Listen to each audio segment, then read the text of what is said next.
So yesterday, during the opening session of the elections seminar, we launched the TIPNG elections report, and we had responses immediately from the PNG Electoral Commissioner, Mr. Simon Sinai, as well as the chairman of the Special Parliamentary Committee on Elections, Governor Alan Bird. And this afternoon, we have here with us, to close off this two-day seminar, the chairman of the Inter Departmental Elections Committee. Now, over the last 2 days, there has been discussion and mention around the role of IDEC as well, and TIPNG has specific recommendations that we are making to IDEC in our report as well. But I'd like to invite Mr. Ivan Pomaleu to give his closing remarks for this seminar.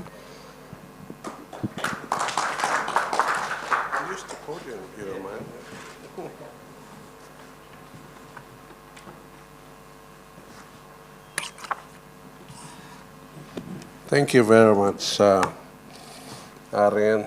Good afternoon, Peter, and rest of you.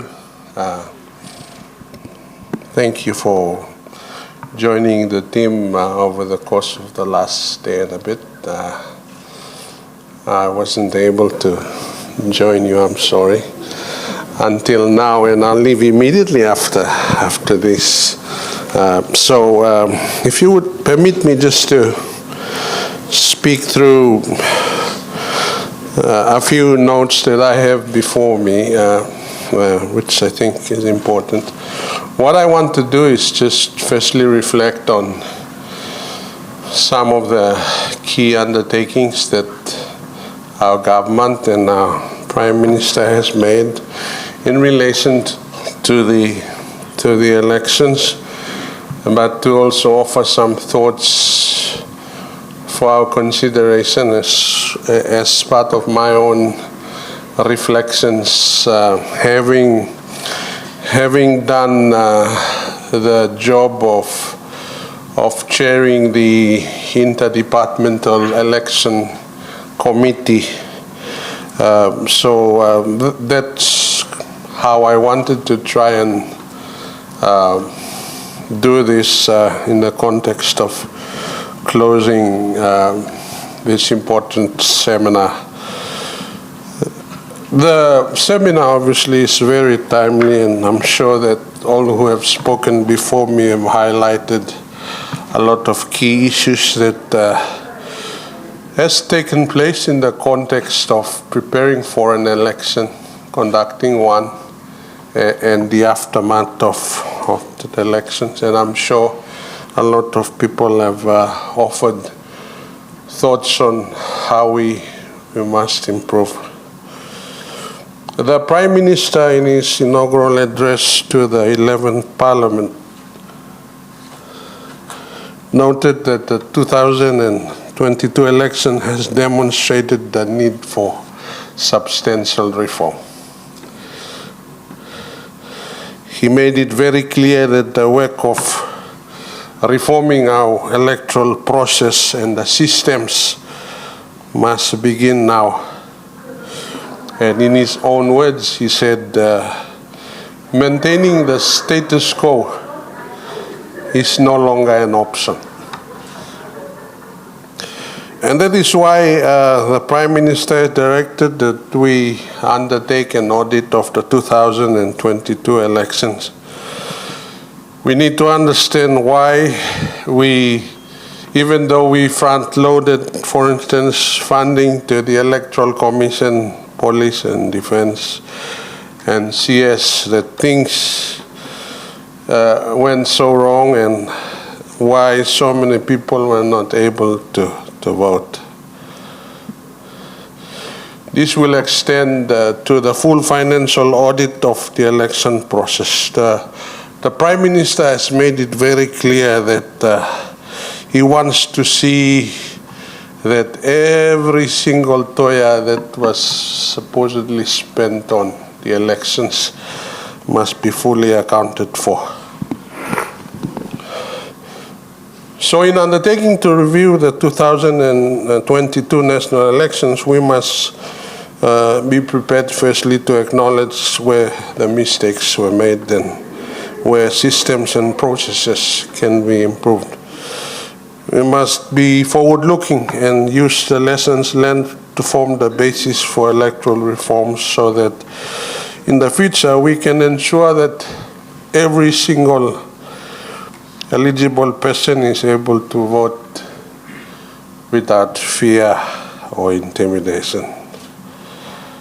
The Prime Minister said in his inaugural address that we must aspire to give an improved electoral system as a gift to the nation on its 50th anniversary of its independence. That's in a couple of years' time. That's in 2025 to be exact. Therefore, we must look at lessons learned from our domestic practices. We look at international election observation teams, see the report, build strong governance and oversight arrangements, and provide important platforms for the future. In doing so, we must give thought to what a strong oversight body could look like. I chair the Inter Departmental Elections Committee, but it is an administrative committee. It is established to coordinate. It is established by an executive decision, but it is not empowered by law. I have no basis to give a directive to anyone. Least of all the Electoral Commissioner. This is one of the reasons why I have proposed that the Inter Departmental Elections Committee operate firstly on a permanent basis. Secondly, that it's actually enshrined in law, and that on the one hand we could continue to maintain the freedom and the independence of the Electoral Commissioner and his process, but provide a governance mechanism that provides some oversight into what he does and provides another backstop on some of the key constitutional decisions that he makes. Only I and those closest to me would be aware of some of the backroom work that we had to do to salvage part of the process of the 2022 elections so that it comes out as within the law and that its results are not contestable. And with the benefit of that experience, I formed the view that my committee could potentially take on a more permanent role, and that whether it's called the IDEC or something else, that a very clear oversight legal mechanism and constitutional mechanism be crafted that sits above the process, that allows a certain level of oversight to be brought to bear on the process, on individuals that are presiding over important decisions that affect the elections and good election outcomes. And all of us know that good election outcomes are one, everyone who can vote should vote freely and fairly without threats or intimidation. I think that's the basic outcome we all aspire to. And to be able to achieve that would require, in my considered view, a process that sits above our current process, independent of perhaps political oversight, on the basis that we are going to be selecting our crop of parliamentary leaders, but sufficiently built into law so that there is clear accountabilities that are there. In future, I believe we need to adopt a systemized system also of updating our common roles, use every means necessary to ensure that we have reliable identification systems. We could use technology, build on the NID, for instance. We must have our national population census. We're going to have that next year. If you go through the budget books, I see 50 million sitting there, and that's for the elections. The national census. Every individual must be counted. I think we need to also embark on a nationwide consultation to hear from our people what an electoral process should look like. They are the best judge, and I reflect, I just came in and the important comment that I picked up was that our people should own the process. Our people should own the process. Someone in the diplomatic corps asked my views about where he should go to observe elections, and I said, you go to Manus, not because I'm from Manus, but I said, go to Manus, and then go to one of the Upper Highlands provinces. So he went to Manus, and then he went to one of the Upper Highlands provinces, and in his own words, drastically different, same country. I know what happened in my little village. Electoral teams came to my hamlet, my sister cooked food for them, and my people cast their vote, no security guard. No presence, nobody was there, just a couple of guys want to tick off the common roll, one to paint the fingers, and the other to ensure that the ballot was placed in the correct box. Then they got fed the rice that I bought, and they went away. That's the community owning the process. I can't speak on what all of us know. We need to go back and get the people to own the process. Get them to tell us what is feasible. Get them to tell us what is workable within our specific context. And then let's legitimize it in law and process and get on with it. The Prime Minister said some of these questions that we need to be asking to our people are foundational in terms of creating a system that's workable, that is reliable, and that's going to deliver the results that we need. Let me just talk through some key observations. Those are personal observations, but based on my experience. The electoral role, an important foundational document. Our constitutional rights are supposed to be enshrined in that document. We need to be thinking about how we improve on that. What are the mechanisms to have regular updates? I reflect on a provincial situation where they proposed that the ward records are used for the 2022. Very successful update using the ward record process. The challenge was that they couldn't use it without the blessings of the Electoral Commission. Now what we're proposing is that if we go down the pathway of a update through the ward record process, that we tweak it into law that it must be the basis of that role. It has to be.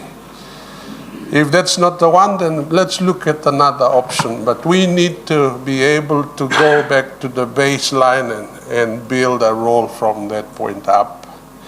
Our people at the wards know who is there, who lives there, and who is not there, who doesn't live there. I cast my vote at Rainbow, just at the service station, just behind the service station. I've lived there for over 20 years. People know who I am. I jumped the line. I'm sorry. I needed to sort of head back to work, and so I asked if I could jump the line. And those who were from, let me make this point, those who were from the community knew who I was. And they said, all right, boss, let them go vote. And those who were not from the community, and there was a significant number of them, they protested. If you live in a community, you know who drives what car. You don't know the name, but you know who they are.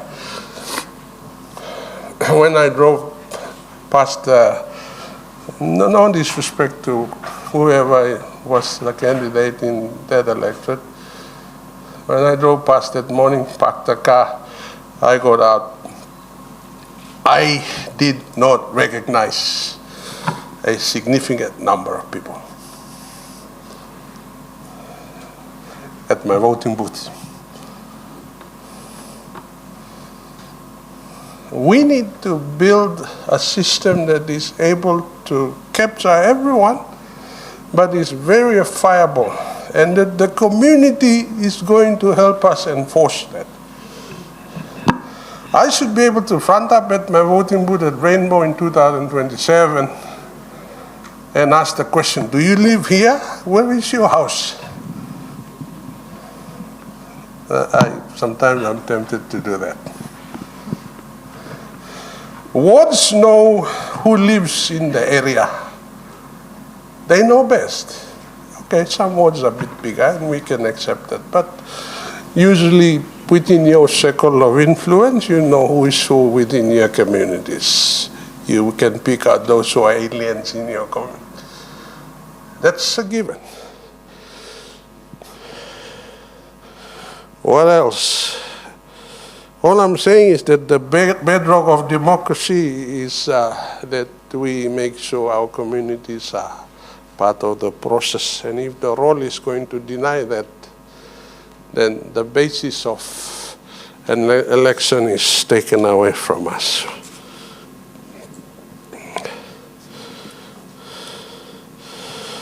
What else? I don't want to go through my script. I just touch on a few things and then we'll close. I think I'm assuming everything I'm going to say you've heard before. But let me say it from my lens so that you hear. Advice from our observers and other stakeholders that our current enrollment process doesn't work. It is too centralized. People are coming from Port Moresby to update in somewhere in Tapini. They don't know people there. They don't know who's there. And that's why it fails to reach every single Papua New Guinean. In my view, we need to develop an entirely new role. And the role that we should develop is the role that's based on the ward records. But I think more importantly, we need to have a legislative process of making sure that the legal process of building the ward record is the same process that can read into the common law. Again, the experience of New Ireland on the eve of polling, they asked if they could use the ward record, but they were not allowed to use the ward record. All because there is independence and the electoral commissioner can decide yes or no. He should not have to decide. He should be compelled by law to accept it, is what I'm saying. I think there must be a regular process of updating data. Data cleansing is crucial, allow for no duplications to occur. We must work on the principle that one person must vote once.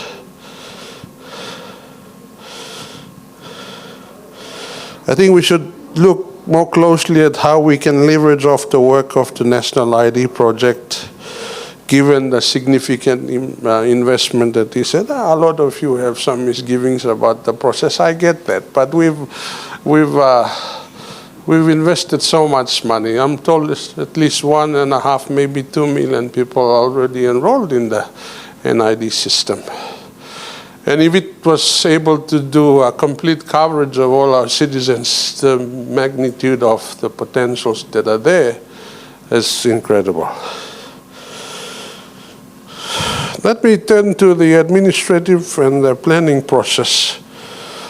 I think we need to have a way of guaranteeing funding support to the Electoral Commission, so the planning and preparation must take place within the 5-year cycle, not on the 4th year, not on the 4.5 years before the next election. We need to make sure that they have sufficiently resourced to do what they must do. I think we should also look at the powers of the electoral officers. We need to review the powers of the returning officers and provide clear demarcation between their role and the role of the Electoral Commission, so that they take some decisions within their mandate and escalate those that need to go to the Electoral Commission. We need to look at sustained training and support programs. We need to look at the polling schedules. When we spoke about this in another forum, this is what Governor Bed said. Let's build our inefficiencies into the schedules. We said we were going to do one-day polling, and someone tell me how many of the electorates actually did one-day polling.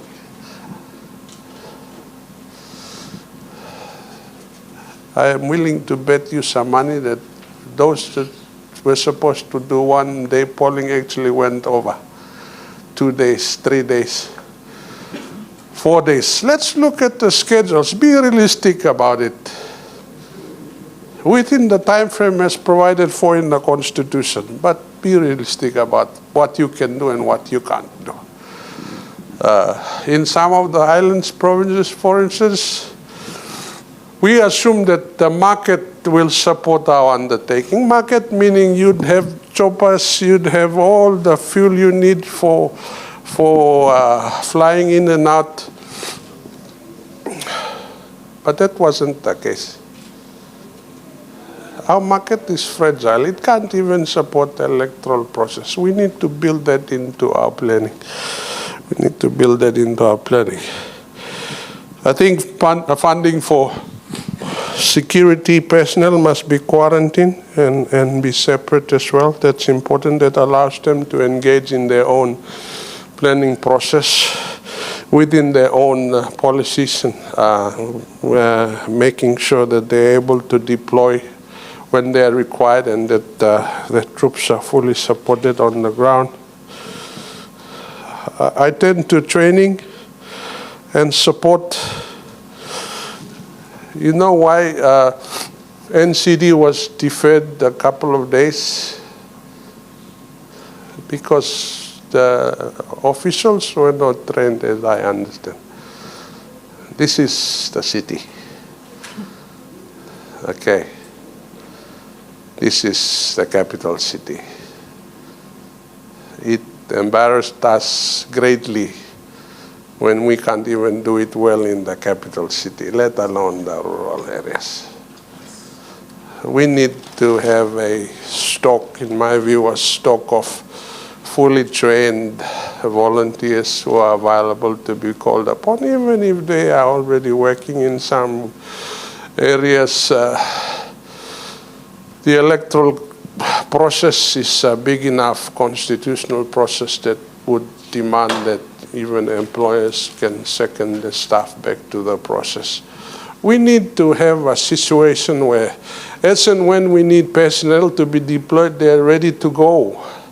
They are ready to be deployed. They understand the basic tenets of a job so that they can come into the process and deliver what we want.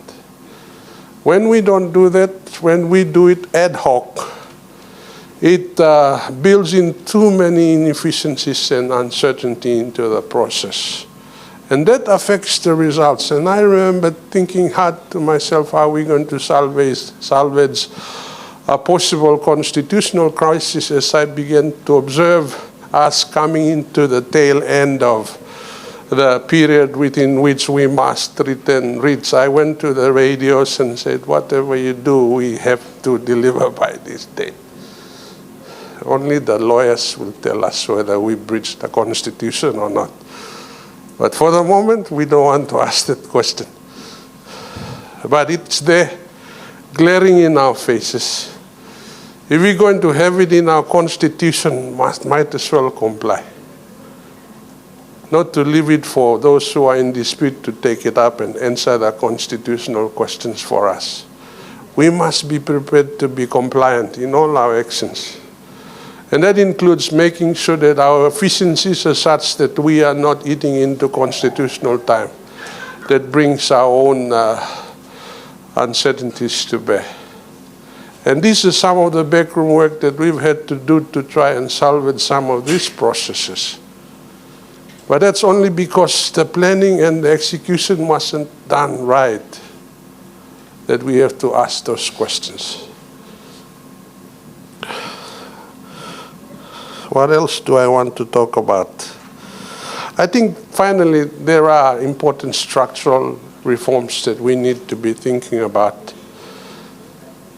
The systems of our government, whether it's time to, and I'm not saying anything new, that's something that's in conversation, whether there's a place for our upper and a lower house, for instance, so that we schedule at different times how the elections are conducted, so we continue to have authority in place as part of the government goes on election process. Those are some critical questions that we need to answer going forward.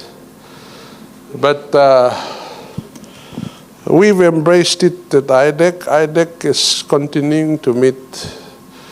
We are telling ourselves that there are key observations that we need to take forward, one of which is to immediately work on putting the ward record as a key option for the building of the electoral roll. In our next meeting, we're getting the New Ireland provincial government to come in and talk to us about how they went about actually updating their ward records, what are the key resourcing that's required, what are the administrative coordination that was required in the province to make that happen. We're getting the lawyers to look at the law and looking at how that can be built as the basis for the electoral commissioner to simply adopt it as the role. Going forward, we're going to talk about resourcing. We have agreed for the Department of Provincial and Local Level Government Affairs to begin work on identifying resources.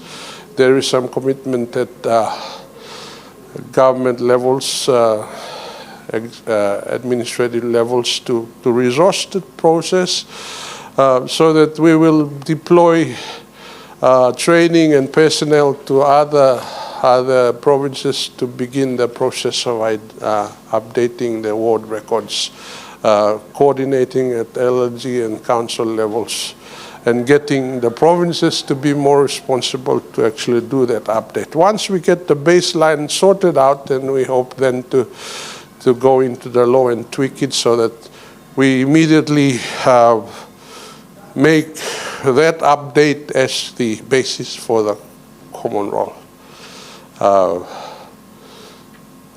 It's important that we start the process. We are aware of the parliamentary committee. Our position at the moment And with some conversation with Governor Bed, our position is that at administrative levels at IDEC, we will continue to do what needs to be done, and we will allow the Parliamentary Committee to provide oversight if we need them to. And we will obviously be in the frame of actually reporting some of our own administrative work to the Parliamentary Committee for the review and hopefully adoption as we move forward with some of our key initiatives. But certainly the world record estimates to be a key initiative that we want to take forward, and we've got people working on making sure that that happens. Final thoughts.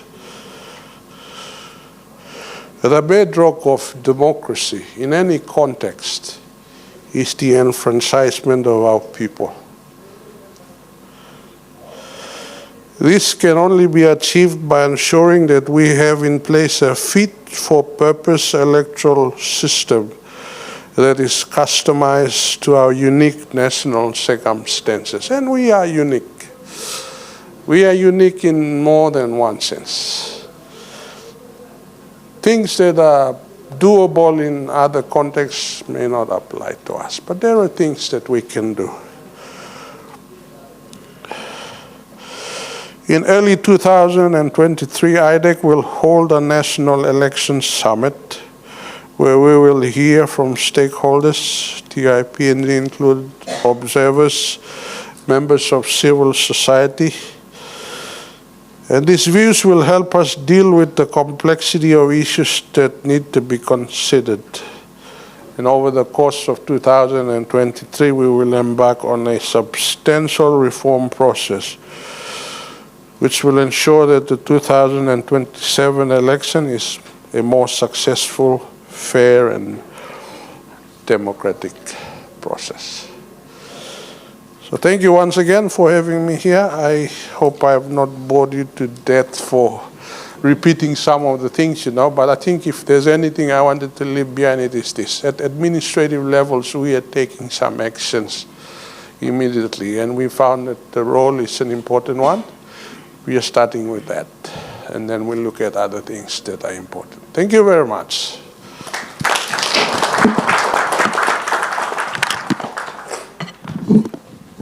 Thank you, Secretary Pomaleu.